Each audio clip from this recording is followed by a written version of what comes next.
Donc bienvenue ici au Conservatoire de Caen.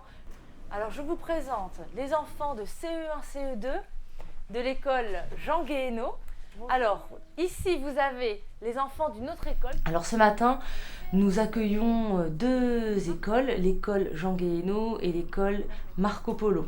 Donc c'est les classes qui participent au projet et c'est la première rencontre avec la prémaîtrise. Donc la prémaîtrise, ce sont les enfants qui sont à l'école primaire qui font partie de la maîtrise de Caen.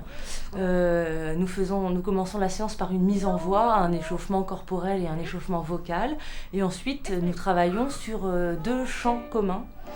Que chaque groupe a travaillé de son côté. Donc là, c'est vraiment la confrontation de tous les groupes. Asseyez-vous. Écoutez bien. En sortant de l'école, nous avons rencontré... Qu'est-ce que j'ai fait? Oui, dis-moi. Ça a continué à chanter? Oui, j'ai tenu la dernière note. Nous avons rencontré... Dites-le en parlant. Nous avons rencontré... Voilà. Et est-ce que j'ai tenu la note sur école aussi? Non, parce que la note est courte. En sortant de l'école, dites-le. En sortant de l'école, nous avons rencontré. nous avons rencontré... Voilà, école c'est court, rencontrer c'est long. On le fait en chantant. À vous. En sortant de l'école, nous avons rencontré... Oui, j'entends pas de différence entre... Donc la difficulté quand on a des enfants comme ça, c'est peut-être le travail de l'unisson, c'est-à-dire le même son pour tout le monde, la justesse du chœur, et un travail de technique vocale, en fait, placer la voix quand on chante dans un chœur. Voilà, c'est ça, exactement. Donc le premier intérêt pour les enfants, c'était dans leur formation personnelle, de pouvoir pratiquer le chant dans de très bonnes conditions. Il y a un intérêt aussi pour le groupe classe, à mon avis, dans la pratique du chant choral, c'est l'occasion vraiment d'avoir un travail collectif. Et donc l'intérêt aussi pour les enfants de ma classe qui sont dans la filière traditionnelle, c'est-à-dire que eux ne chantent pas sur le temps de l'école, c'est de découvrir ce qui se passe quand les enfants des classes horaires aménagées partent le matin au conservatoire et on les voit réapparaître l'après-midi. Donc ça leur permettait non seulement d'assister à leurs cours, mais même d'y participer, donc vraiment de le découvrir de l'intérieur. Voilà. Quelle est la différence entre la première partie et la deuxième partie? La première partie, c'est piqué.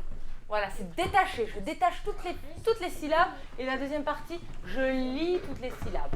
Vous pouvez le faire? Faites-le. Et tout. Accent. Et la liée.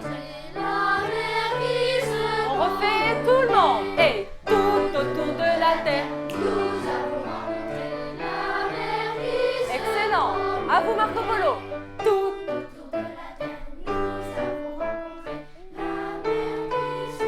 Magnifique. Et vous, Jean Guéhenno.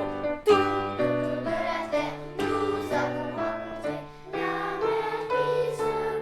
Et tout le monde. Et tout autour de la terre.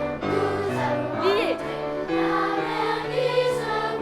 Et là du texte. Et avec tous ces coquillages, ces îles parfumées, ces beaux naufrages et ces sommes. Et là, au-dessus de la terre, nous liés. La lune et les étoiles sur un bateau à voile, partons pour les Japon.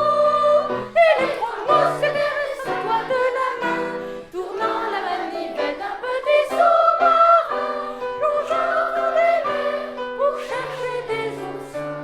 Oui, très très bien. Bon, écoutez, on a fait une très belle séance. Là, je suis vraiment très contente de ce que toutes les écoles ont appris.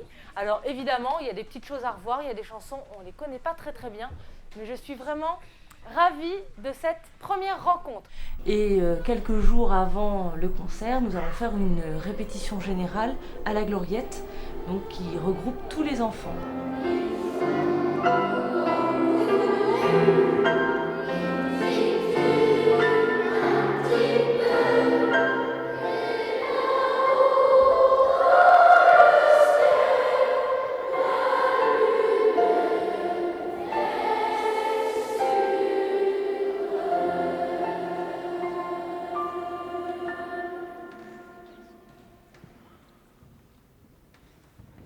L'avenir pour ces enfants, c'est tout d'abord le goût de la musique, le goût du chant et l'ouverture sur le monde artistique.